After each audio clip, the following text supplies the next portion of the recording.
Hello again, once again. So it's the lab lecture, and today I'll be discussing the next two experiments, Thursday's experiment and then next Monday's experiment.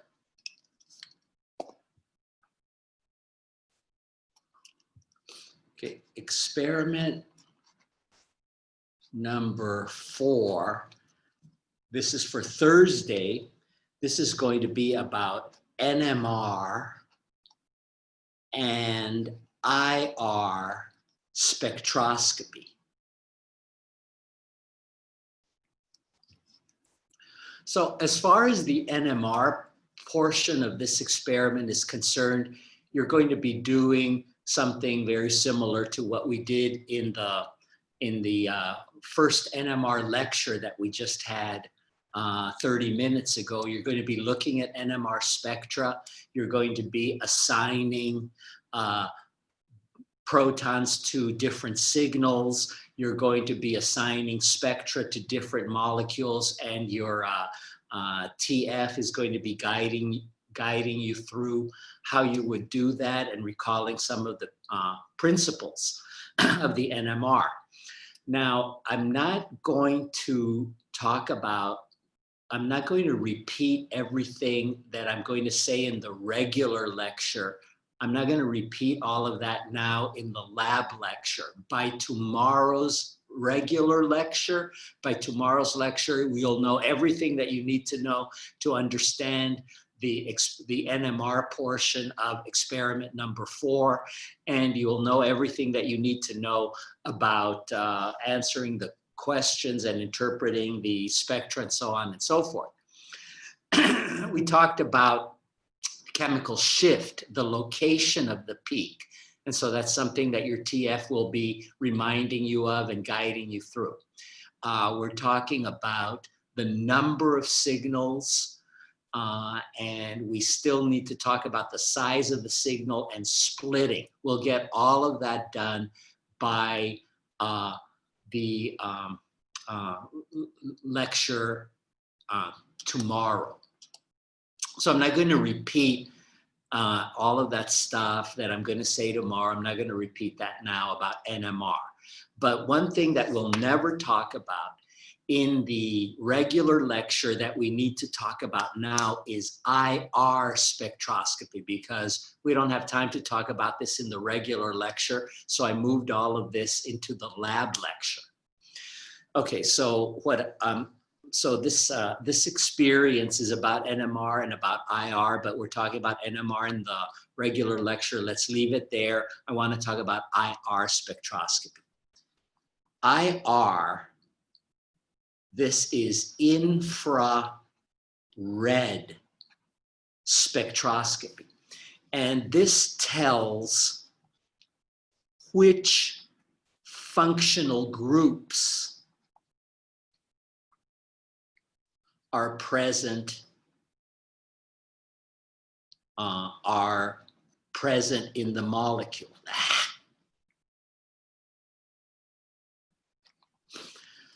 Right, so like we said before, is that when you create a molecule in the laboratory or you isolate a molecule from a natural source, that molecule doesn't come with a set of instructions, right? You have to figure out what that molecule is. So we use NMR for that, and we also use IR, but they tell you different things. The NMR tells you about the carbon skeleton, but the IR is telling you which functional groups are present. A lot of these functional groups don't have carbon in them, so that we need another tool to determine, say, for example, if an alcohol, if say a nitrile is present, or some other functional group. Okay, so I want to talk about the principles of IR spectroscopy. And so the underlying principle here is that bonds vibrate. And there are two kinds of different vibrations. There could be a stretch, and this is where bond lengths change. And then there are also bends. And these are vibrations where bond angles change. And the vibrations can be stimulated by the absorption of electromagnetic radiation in the infrared region of the spectrum. So we're all familiar with infrared. So maybe you or maybe one of your pals has an iguana or a snake or something like that. And frequently you'll see a big red light bulb. Have you seen something like that illuminating the enclosure where the iguana or the snake is? That's infrared radiation. And so the absorption of IR radiation stimulates these vibrations. So if you've studied quantum mechanics, maybe you're familiar with 0 point vibration. Even at absolute zero, even in the absence of any kind of external energy, bonds vibrate. But when you shine IR radiation on them, they vibrate with a higher frequency. So absorption of IR stimulates vibrations. And so we can picture this on an energy diagram, is that we have a low frequency vibration,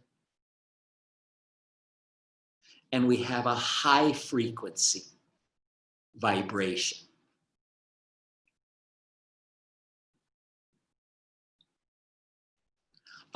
And so before the molecule absorbs IR radiation, maybe it's vibrating wong, wong, wong, wong. That's a low frequency vibration. But then you zap it with IR radiation and the molecule begins to vibrate at a higher frequency. Wong, wong, wong, turns into wong, wong, wong, wong, wong. And so you have this energy gap, you have this difference in energy between the high frequency and the low frequency vibration. And the absorption of this energy, that is registered as a peak in the IR spectrum. So this absorption is visualized, it's registered as a peak in the IR spectrum. Okay, so let's look at some slides here talking about infrared radiation. Okay, so how many ways can a molecule vibrate? Well, a molecule that has n atoms has 3n degrees of freedom. And those degrees of freedom, this just means the ways in which it can vibrate. And those degrees of freedom are divvied up into translational, rotational, and vibrational degrees of freedom. So these degrees of freedom on this slide here, these are just the ways in which a molecule can move. Translation means movement of the molecule's center of mass along the X and Y and Z axes. So that's why there are 3 translational degrees of freedom. A molecule can also move by rotating about its center of mass. A linear molecule has 2 rotational degrees of freedom, whereas a nonlinear molecule has 3 degrees of freedom. So that leaves the vibrational motions.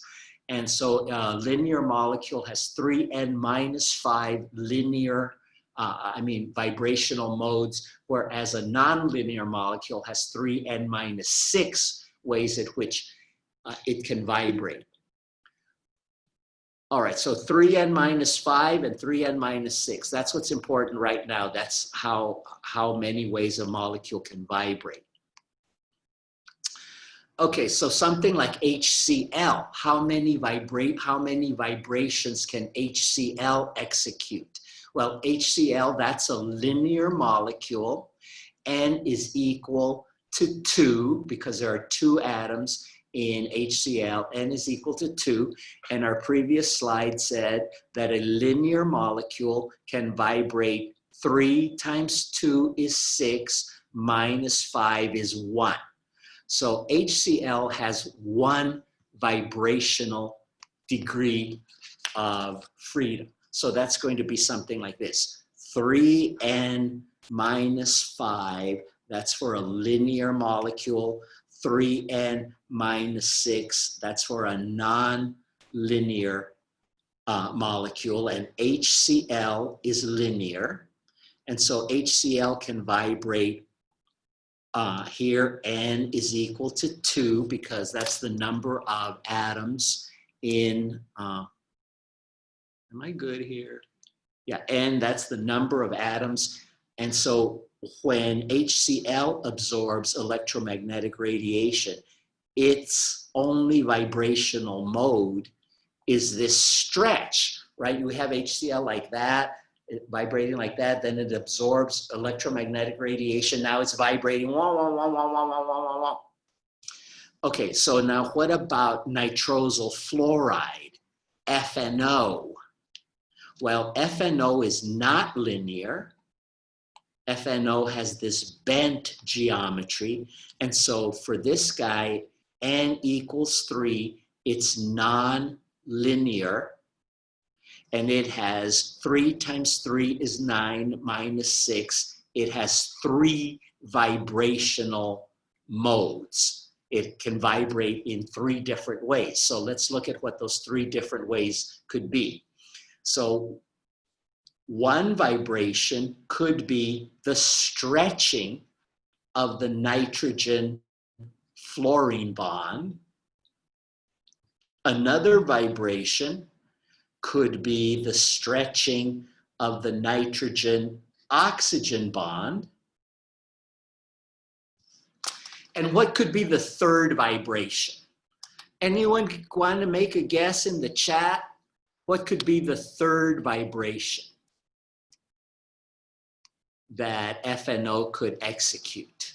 Okay, big hint, right? There are 2 kinds of vibrations. There are stretches and there are bends. So what would be, yeah, the third possible vibration would be scissoring. N-O-N-F,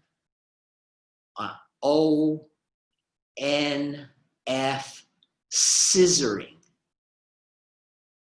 Right? That's a bend where the bond angle is getting smaller and bigger, smaller and bigger, and smaller and bigger. So, so molecules can execute by a number of vibrations that are given by these formulas. Okay, so back to my slides.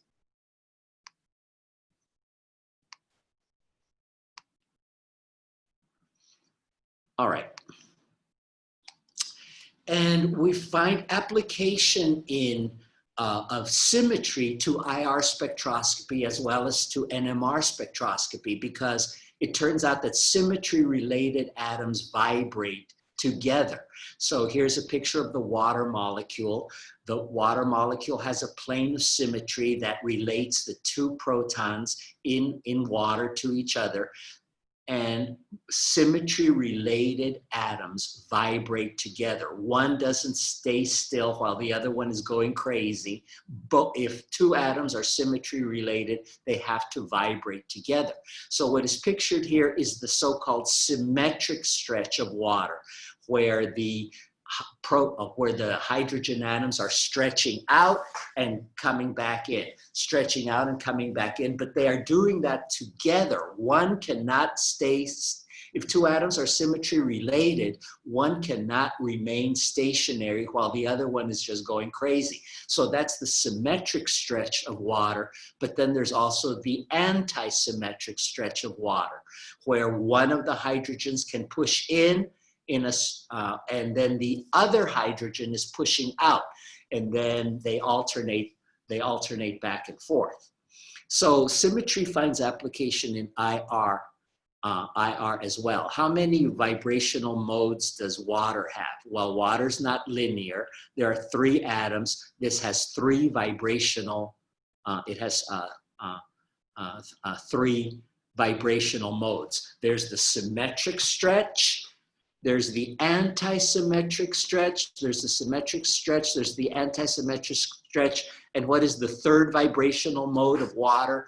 Hydrogen, hydrogen, oxygen, hydrogen scissoring. That's a bend where the hydrogen, oxygen, hydrogen bond angles are contracting and expanding, contracting and expanding. Yeah, what's the 3rd vibrational mode of water? That's that scissoring. Okay, so the vibrations that a bond executes are modeled according to Hooke's law, and each vibration has this particular frequency. And so this is Hooke's law. The only thing I want to say about this is that the frequency of the vibration depends on the masses of the 2 atoms that are undergoing the vibration. So if we go back here to this slide of the Hooke's law, we have little m and big M. Those are the masses of the vibrating atoms. And we see the frequency of the vibration. It depends on this so-called reduced mass. So carbon and hydrogen, when you plug in the masses of carbon and hydrogen into that formula, you see that the frequency of the vibration given by that omega, and these are in units of per centimeter, that's just the unit that we use to illustrate frequency here. It's about 3,000 and reciprocal centimeters. This is also called a wave number. See, that's pretty high. Because of the mass difference between carbon and hydrogen is big. Carbon is 12 and hydrogen is 1. Now, when the masses become a little bit closer together, the frequency goes down, as you can see on this table. So what I want you to get from this slide is that the frequency of the vibration depends on the masses of the atoms involved in the vibration, because we're talking about modeling the bonds as springs, and the vibration is modeled on Hooke's law. Another thing that influences the frequency of the vibration would be the strength of the bond. A weaker bond, a triple bond is much stronger than a double bond, which is stronger than the single bond. So it's going to take more energy. It's going to take electromagnetic radiation of higher energy to vibrate a triple bond than it does a double bond, it does a single bond. And that's illustrated here on this table, where we have the bond strengths. This is in units of kilocalories per mole. We usually do kilojoules, but here I have kilocalories. And we see that the triple bond has a higher vibrational frequency than the double bond, which has a higher vibrational frequency than the single bond. So those are the 2 things that influence the frequency of the vibration: the masses of the atoms vibrating in the bond and the bond strength of that bond. And it turns out that bends and stretches, they require a different amount of energy. A stretch requires much more energy in general than a bend does. Okay. So we get in the IR spectrum, just like with the NMR spectrum, we have the chemical shift. In the IR spectrum, we have regions of the IR spectrum that are all discriminated based on the concepts that we just talked about. So, okay, so this is the frequency of the vibration. It's called the wave number, and the frequency of the vibration is in reciprocal centimeters. The bigger the number, the higher the frequency. And because of the mass difference, the highest frequency vibrations are single bonds to hydrogen. And they occur from about 4,000 wave numbers to about 2,500 wave numbers. So if you see a peak in the IR spectrum in this region, what you're looking at probably is the presence of a carbon-hydrogen bond or a nitrogen-hydrogen bond or an oxygen-hydrogen bond, right? In other words, the alkanes or the alcohols or the amines, if that's what the molecule you're looking at is, it's going to have a peak somewhere between 4,000 and 2,500. Between 2,000 and 2,500, that's the triple bond region of the IR spectrum. Now we're talking not about the difference in mass, but now we're talking about the strength of the bond. So this would be an alkyne or a nitrile. If you see a peak in this region, the IR spectrum is telling you that it's an alkyne or a nitrile. And then we have the double bond region between about 2,000 and I guess this would be about 1,500 wave numbers. That's the double bond region. It's lower frequency than a triple bond because a double bond is weaker than a triple bond. And so we don't need as high frequency electromagnetic radiation to stimulate those vibrational modes. So in this double bond region, we have the all-important carbon-oxygen double bond. We have the carbon-nitrogen double bond, for example. And then below 1,500 wave numbers, these are other vibrations. These are the stretches, or these are the single bond stretches. So the IR spectrum has definite regions where we're expecting to see peaks. Okay, so what I have here on these next couple of slides is just a table of diagnostic IR stretches. And so, you know, you can find these online. You can find this in a textbook. So, and in the lab write-up, I'll have a table of IR frequencies for you to refer to. Let's just go through some of these numbers. Okay, the alcohol OH, okay, there's a big mass difference, 16 times. There's a big mass difference between oxygen and hydrogen. And so that's why the frequency of this vibration is high. Also, the OH stretch also is broad. We'll see a couple of IR spectra in a second.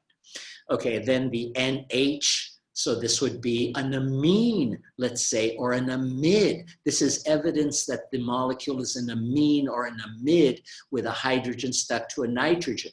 And its frequency of vibration is also pretty high because of its reduced mass. And then we have the OH stretch of an acid, which is totally different from the OH stretch of an alcohol, because the OH stretch of a carboxylic acid is very broad, much broader than that of an OH.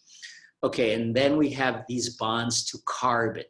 An alkyne carbon-hydrogen bond at around 3,300, an alkene carbon-hydrogen bond at about 3,100, and this alkane carbon hydrogen stretch at 2,950. So you see, every functional group here is giving you a different frequency of vibration, and that's what the IR spectrum is good for.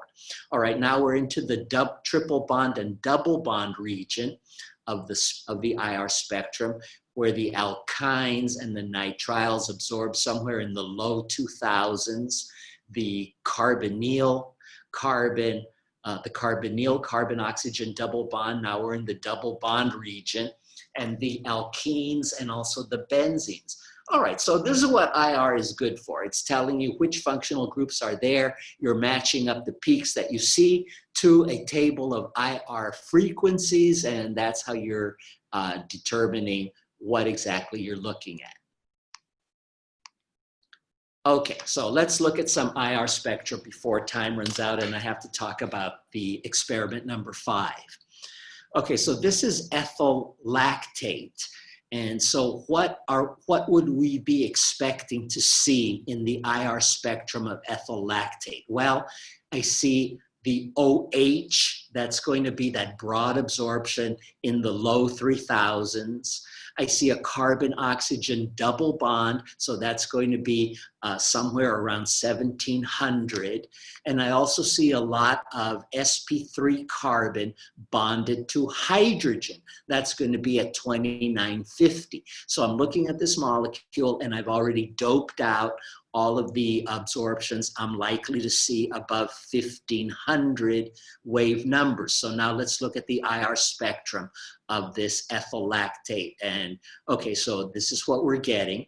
So this is that broad OH stretch. That's the alcohol OH.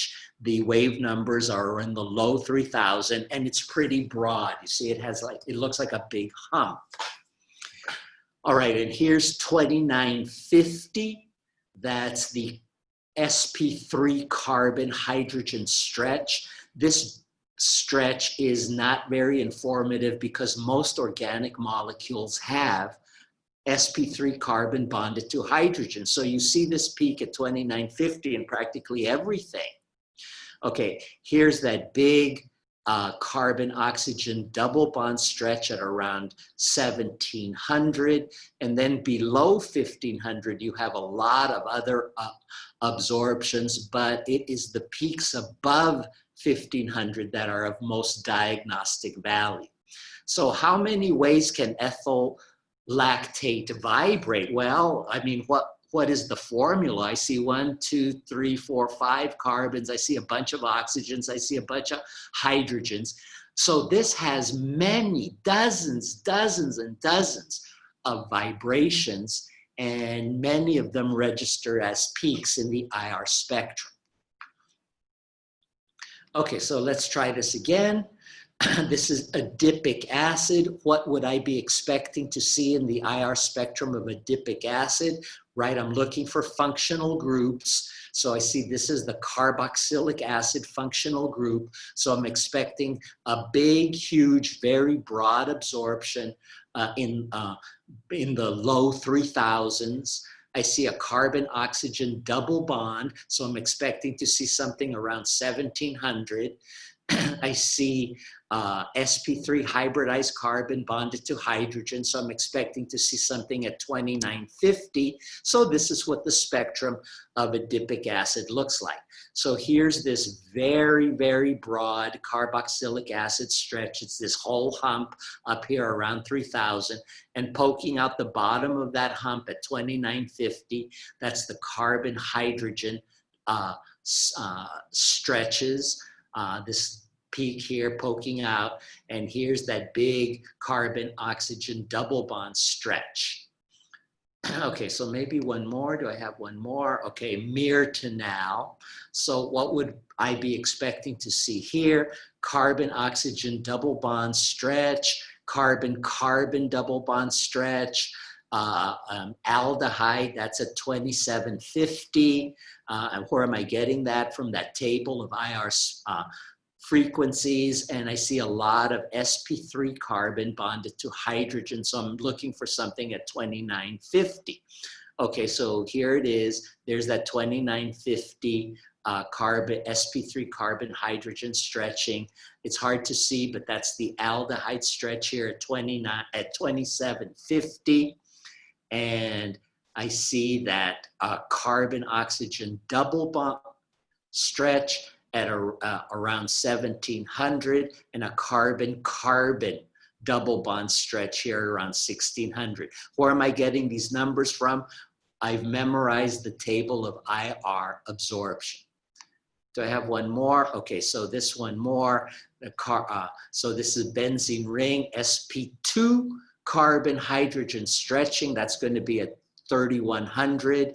I have a benzene ring in here that's 1600 and 1500, and I'm going to see something at 2950. All right, so here is this big complex of peaks. One of these is carbon hydrogen stretching to the benzene ring. And here we have a 1600 and a 1500. that's diagnostic for the benzene ring. So each of these peaks is telling you what is in the molecule. Okay, the size of the peak does not correlate to the importance of the peak, unfortunately, because the size of the peak depends on whether the dipole moment changes. And what is the dipole moment? That is the vector sum of all of the individual bond dipoles. So this is something maybe that you saw in Gen Chem. Let's just quickly review this.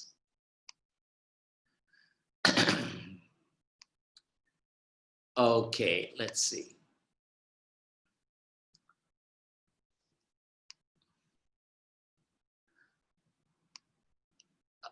Okay, so what I want to talk about is these spectra instead, the size of the peak. That's what I'm looking at. So this guy here, this is carbon-oxygen double bond stretching. The carbon is much less electronegative than oxygen, and so when these very polar bonds vibrate, they're going to produce a huge peak. Carbon, hydrogen have closely matched electronegativities, low dipole moment. So when a carbon-hydrogen bond stretches, the peak is going to be weak. So that's why in this molecule, mirtanal, we have just lots and lots of carbon-hydrogen bonds. But that dipole is small. So when those bonds vibrate, the peak is going to be small. We only have one carbon-oxygen double bond, but because oxygen is so much more electronegative than carbon, when the carbon-oxygen double bond stretches, we see a huge peak. So if we look at the spectrum once again, we see we have only one carbon-oxygen double bond, but that's a huge peak because that vibration involves a large change in the dipole moment. We have a lot of carbon-hydrogen bonds, but all of them didn't amount to the size of one carbon-oxygen double bond stretch. So the size of the peak in the IR spectrum is not correlated to the importance of that peak, diagnostic importance of that peak. So that's one of the things that makes IR kind of tricky. So this is what you're going to be doing, is you're going to be looking at various IR spectra, and you're going to be identifying the functional groups that are that those IR spectra are indicating. Okay, and then you're going to be coupling that with the NMR data, and that way you're going to be able to figure out what the structure of various compounds are. Okay, so that's experiment number 4. It's going to be about NMR and about IR. I'm talking everything that you need to know about the NMR portion of experiment 4. I'm going to get to the lecture by tomorrow, and so I don't want to take time to talk about that now. Instead, what I need to do is press on to talk about the experiment for next Monday, which is experiment number 5. And this is going to be our first experiment where we're going to be looking at someone performing a reaction, and we're going to be looking at how you heat things, how you weigh things, how glassware is set up, and so on and so forth.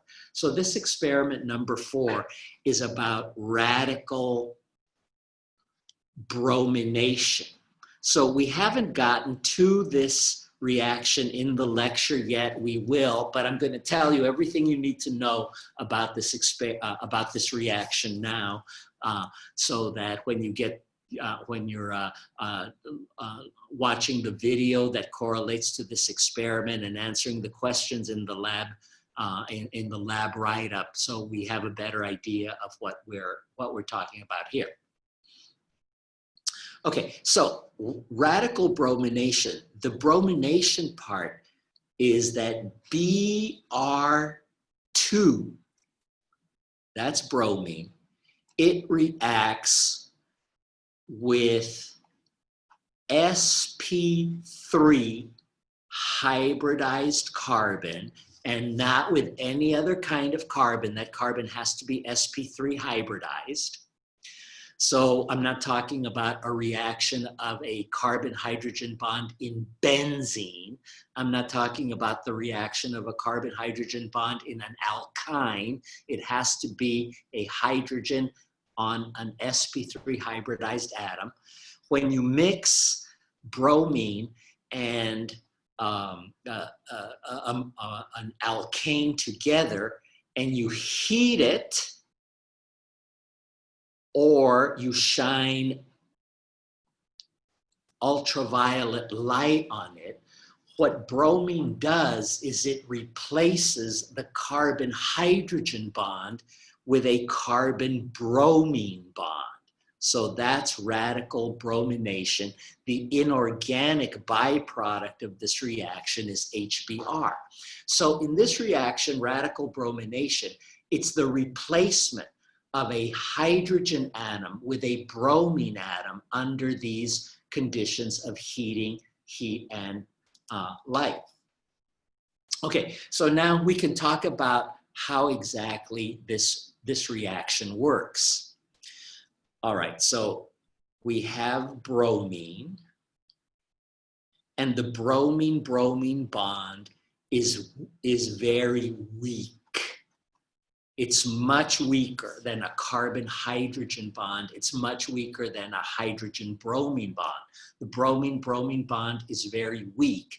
And so when you heat it, or when you shine light on it, the bromine-bromine bond breaks, but it breaks in such a way that one bromine atom gets one electron in that bond, and the other bromine atom gets the other electron in that bond. So these are bromine atoms, and so these guys are called, you could call these bromine atoms, but you could also call them a bromine radical. A radical is a species that has an odd number of electrons. Okay, so radical means an odd number of electrons. This bromine has 7 electrons. This bond broke in such a way that now each of these bromine atoms have 7 valence electrons, and so that's what a radical is. Okay, so first thing that happens is this very weak bromine-bromine bond breaks into 2 bromine radicals. And so now, do you think that this bromine radical is very happy? Do you think you can go to Chemicals R Us and buy bromine radicals? Probably not, right? Because the atoms want to have an octet of valence electrons. They don't want to have a septet. This bromine is missing an electron, and now it is going to try to complete its octet. And it's going to complete it, the only way it can complete its octet is by robbing an electron from another species. And so, for example, we also have methane. We might also have methane in the reaction mixture. These carbon-hydrogen bonds are much stronger. And so the amount of heat that is needed to break a bromine-bromine bond is not adequate to break a carbon-hydrogen bond. So these bonds aren't going anywhere when they're heated or irradiated by light the way the bromine-bromine bond did. But what we have now in here, and we didn't have before, is we have this renegade bromine radical, which is very unhappy, and it is going to want to complete its octet by robbing an electron from another molecule. And so it's going to rob an electron here from methane. And so bromine slams into this methane molecule, and it's going to rob a hydrogen atom and an electron from this sp3 hybridized carbon. And so what happens next is bromine slams into methane.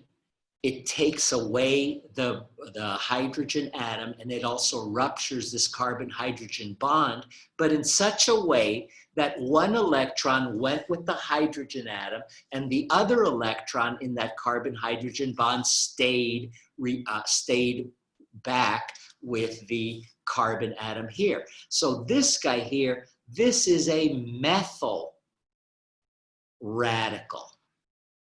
What's a radical? A radical is an odd electron species. This carbon only has 7 electrons. It is very reactive. It is very unstable. And now its mission in life is to try to complete its octet by robbing an electron from another species. So this guy could do a couple of different things. And so the principal pathway would be this methyl radical now slams in to any residual bromine that is left. And so this methyl radical slams into this Br. It's going to rob the Br atom and an electron with it. And so there's our product. That carbon-hydrogen bond has been replaced by a carbon-bromine bond. And the other product of this reaction is more bromine radical. And now this bromine radical can get back into this loop and do these reactions all over again. So this is how we form this. This is how the carbon-hydrogen bond is transformed into a carbon-bromine bond. So these are called the propagation steps of the reaction.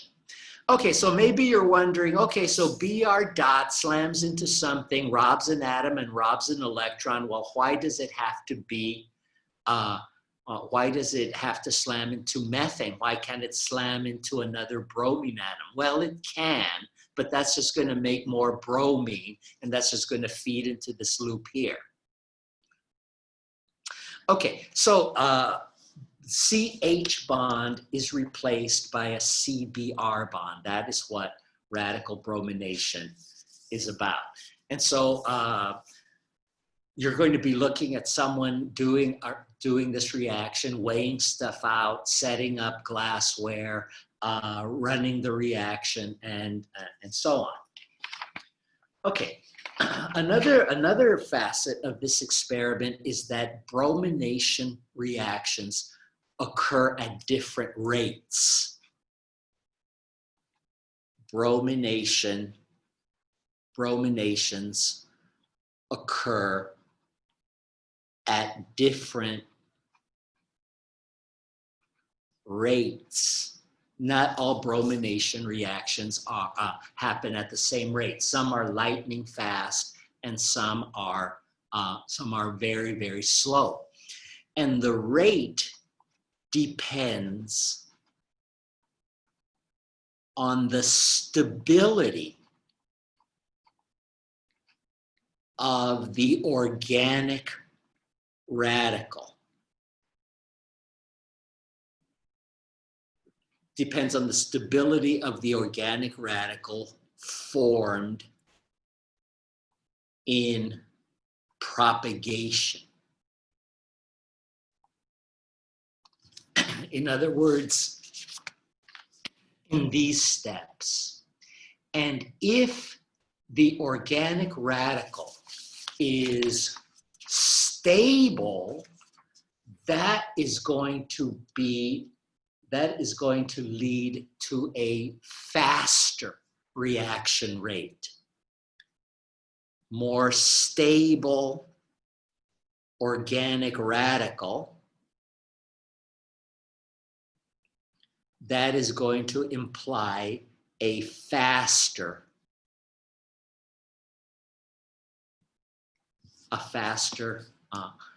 reaction. Okay, and so why does this happen? Well, this happens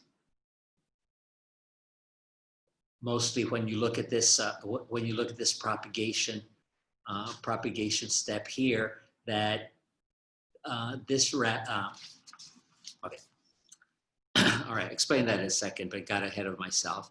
Let's talk about trends in radical stability. And the trend that we see here is that a resonance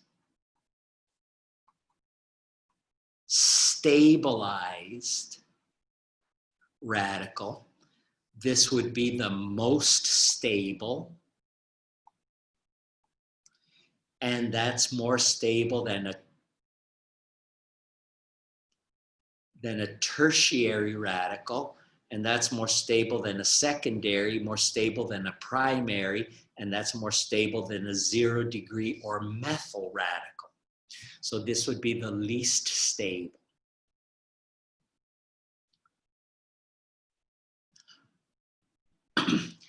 All right, and a tertiary radical is a radical that is going to have that radical dot on a carbon bonded to 3 other carbons. So a tertiary radical would be something like that. We have a carbon atom, and that carbon atom is bonded to 3 other carbons. That's a tertiary radical. A secondary radical, the radical dot is on a carbon that is bonded to 2 other radicals.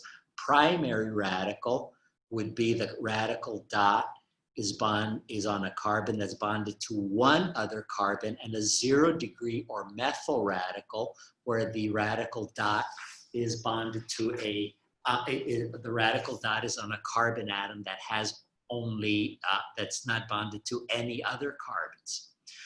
So this is the order of radical stabilities. And the more stable the radical is, the faster the reaction will be. Okay, so now we can get back to something like this. See, this is a methyl radical. This is the least stable kind of radical, right? A methyl radical, that's the least stable kind of radical. So this step is going to be very slow. The methane doesn't want to turn into an unstable radical. So this step is going to be very slow. But if we can have something, if the organic molecule can turn into a tertiary radical is much lower in energy than a superprimary radical. So that step is going to be fast. So this kind of sounds kind of paradoxical, is that why is something that would be more stable, why would that want to react faster? Well, the reason is because the more stable radical forms faster. It's just lower in energy. It's happier being a tertiary radical than it is being a secondary or primary or superprimary. So we see this order of radical stabilities, and so we see that these radical brominations will happen at a different rate. So what you're going to be seeing in the video that is correlated to that experiment, so let me just ask you a question here. Which of these do you think is going to be faster? This guy plus bromine, heat or light, what would be the product? Can you imagine what the product will be? What does this reaction do? It replaces carbon-hydrogen bonds with carbon-bromine bonds. So what's the product going to be here? Bromocyclohexane, right? Where one of those carbon-hydrogen bonds was replaced by a carbon-bromine bond. Okay, and now versus something like this.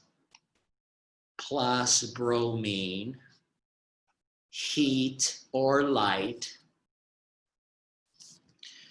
What would be the product here? Well, now this is going to be a little bit more complicated because this is a carbon-hydrogen bond that can be replaced by bromine, and this is a carbon-hydrogen bond that can be replaced by bromine. And so we have lots of carbon-hydrogen bonds here. So in this case, we're going to get two different products. We're going to get replacement of the tertiary carbon, and we're also going to get replacement of the primary carbon, right? So we're going to get these two organic products, but because this guy went through the tertiary radical, and whereas this guy went through the primary radical, and since the tertiary radical is more stable than the primary radical and forms faster, this is going to be the major product, and this is going to be the minor product. And where am I getting all of this from? This is just based on those trends of radical, observed trends of radical stability. And the overall reaction, this one's going to be slower because this guy, the best he can do is form a secondary radical. But this reaction is going to be faster because he can form a more stable tertiary radical in those propagation steps. So in the video that we hope to be shooting this week, you're going to be seeing someone carrying out a bunch of reactions on a bunch of different substrates, and then we're going to see how the reaction is faster or slower. And the way that we monitor this reaction is that Br2 is red. Br2 is red, and the disappearance of the red color, that equals reaction, right? All of the bromine reacted. The red color is going to go away. And one of the things that I hope you'll be seeing in the video is that I'll be running these reactions and timing them, and we'll have some kind of measure showing when it is that red color disappeared.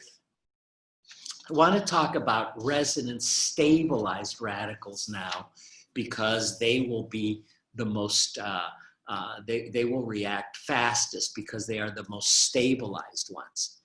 All right, so we know about and we can draw resonance structures for carbocations and anions, right? So this would be an example of a resonance stabilized carbocation. And we know how to draw resonance structures. So we can draw a resonance structure for this carbocation that looks like that.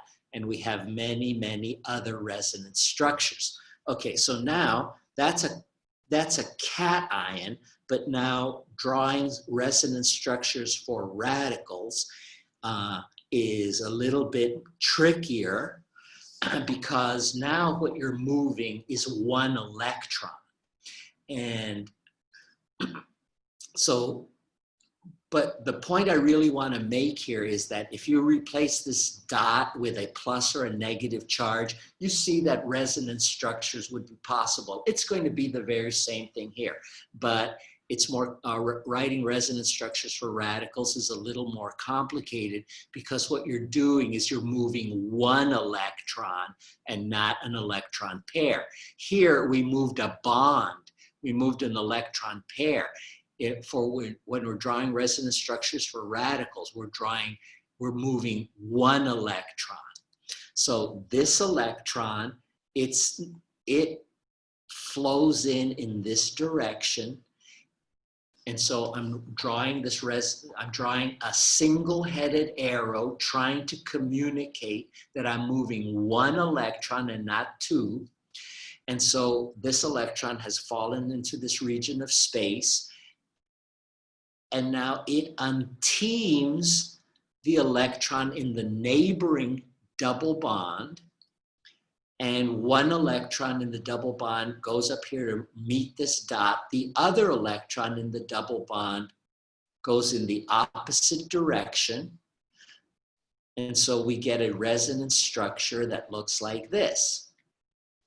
See, it's exactly the same as the cationic resonance structure, except in the cationic resonance structure, the positive charge is replaced by a double bond, and the double bond is replaced by the positive charge. When we draw resonance structures for radicals, frequently it's the double bond is replacing the dot, and the dot is replacing the double bond. So it's formally similar. Writing these resonance structures for radicals is formally similar. It's just like wherever we would have a positive charge in a cationic species, now we have a dot. The point is that's a resonance stabilized radical. So something like this,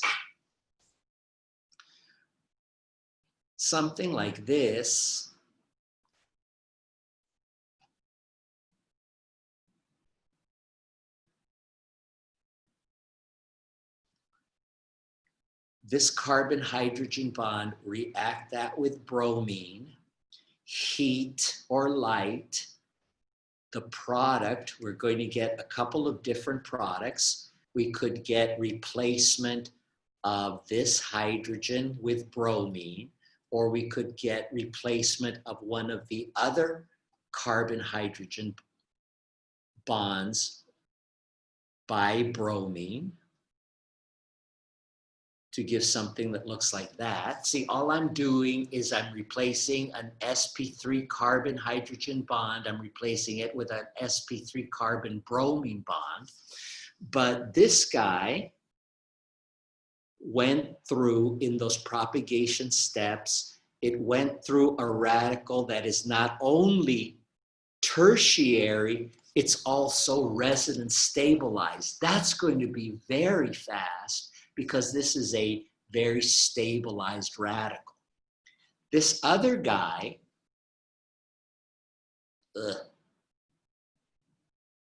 formed when I replaced a carbon-hydrogen bond up there. And so that's just a primary radical. So this is going to be very slow. So this is probably going to be very fast, and this is going to probably be very slow. And where am I getting that? Just based on radical stabilities. So I think you're going to be watching someone conducting these reactions, and I'm going to be asking you to comment on what you're seeing on that video.